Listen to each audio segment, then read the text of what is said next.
श्री शिवाय नमस्तु। सोमवार की अष्टमी का मतलब बताया था जिस दिन शंकर और पार्वती के मिलन का दिवस हो, और केवल एक माता पार्वती के अकेले मिलन का नहीं, 64 योगनिया तक भगवान शंकर से मिलने के लिए आती है। कहते हैं सोमवार के दिन की अष्टमी पढ़ने पर, कौन से दिन? सोमवार के दिन कौन सी तिथि? जम के बोलो, अष्टमी। सोमवार के दिन अष्टमी तिथि पड़े और उस दिन अगर 5 बेलपत्र भगवान शिव को समर्पित कर दी जाए तो व्यक्ति जो सोचकर, जिस कामना से, जिस मनवांछित फल के लिए बेलपत्र चढ़ाता है, उसकी वो कामना मात्र 3 महीने में पूरी हो जाती है। मात्र 3 महीने। एक बात बहुत सुंदर है, ध्यान रखिएगा थोड़ा सा। कभी अगर मौका लगे, सोमवार की अष्टमी पड़ जाए, क्या पड़ जाए सोमवार की? जम के बोलो जरा, अष्टमी।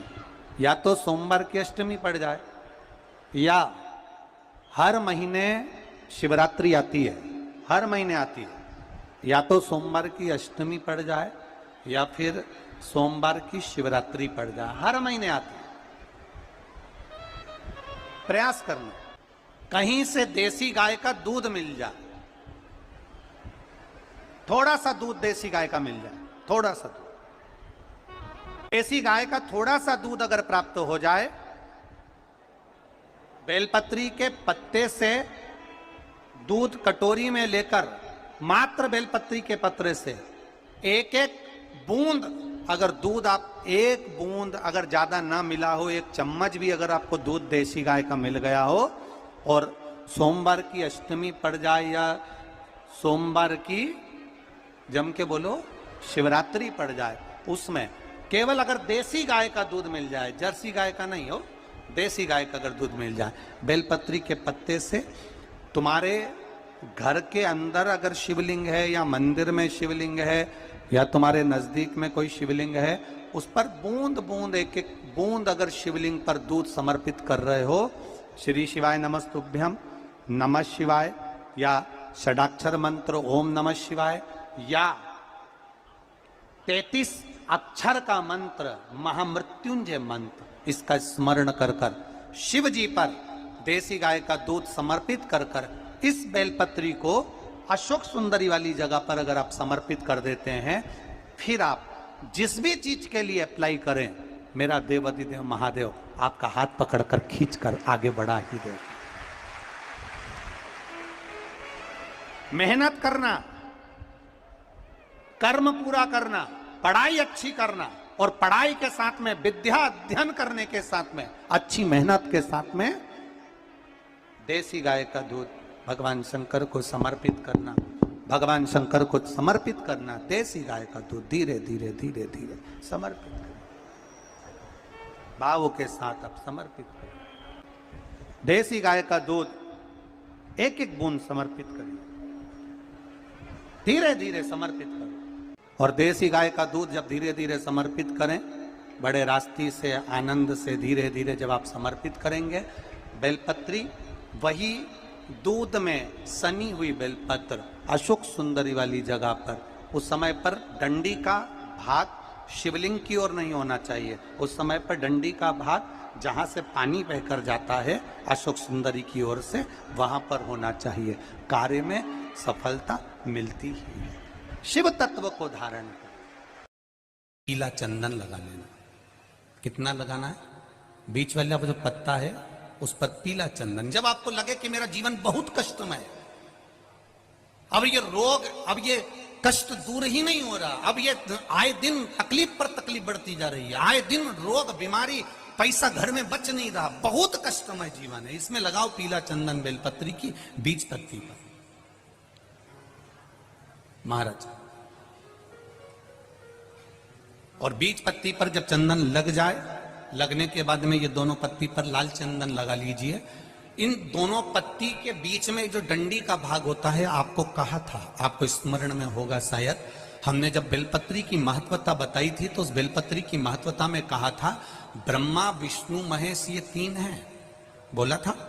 बीच में ये बड़ी पत्ती से लेकर जो 2 पत्तियां होती हैं, इनके बीच में जो जगह बचती है, इसमें मां पार्वती के 64 योगनियां, मां पार्वती अपनी पूर्ण सिद्धि के साथ में जितनी भी देवी के स्वरूप हैं वो माता 64 योगनियां देवी के स्वरूप में यहां पर विराजमान होती हैं।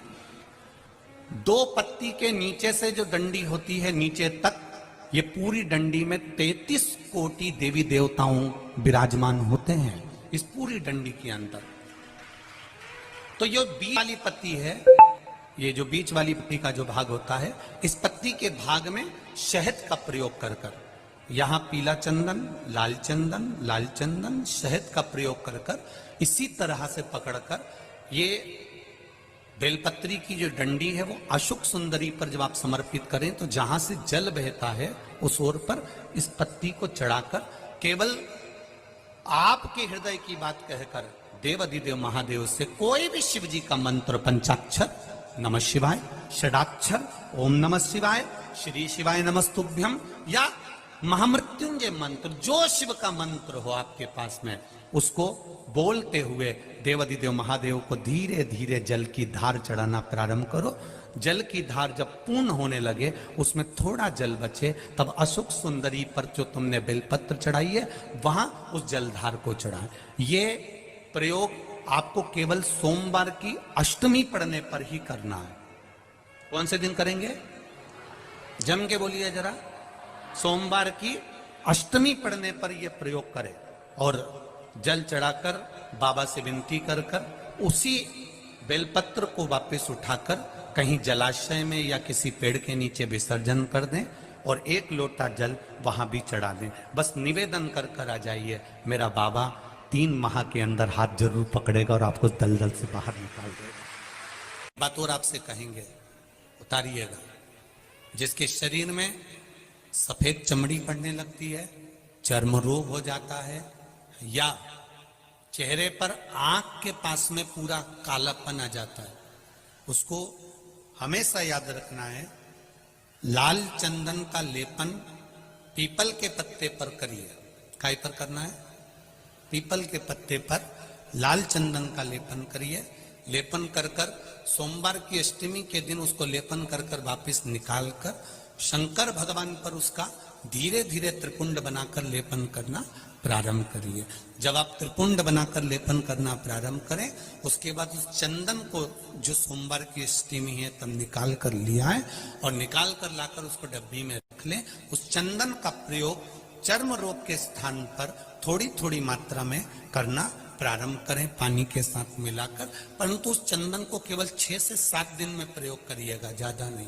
धीरे धीरे चमड़ी, परंतु उसको सोमवार की अष्टमी के दिन सिद्ध कर कर बनाना है। उसको सोमवार की अष्टमी के दिन चढ़ाना है श्री शिवाय नमस्तुभ्यम या ओम नमः शिवाय या पंचाक्षर मंत्र या महामृत्युंजय मंत्र, जो आपको आता हो, शिव जी का जो नाम आपको याद हो उसको बोलकर चढ़ा दो। उसको लिया, फिर उसको अपने शरीर पर लगाना प्रारंभ करो। उसका फल आपको 15 दिन के अंदर धीरे धीरे धीरे धीरे प्राप्त होना प्रारंभ हो। लाल चंदन का प्रयोग शिव जी के लिए अवश्य। सोमवार के अष्टमी के दिन अशोक सुंदरी वाली जगह, सबको मालूम है ना अशोक सुंदरी की जगह, अशोक सुंदरी वाली जगह पर 7 हल्दी की बिंदी रख दी जाए।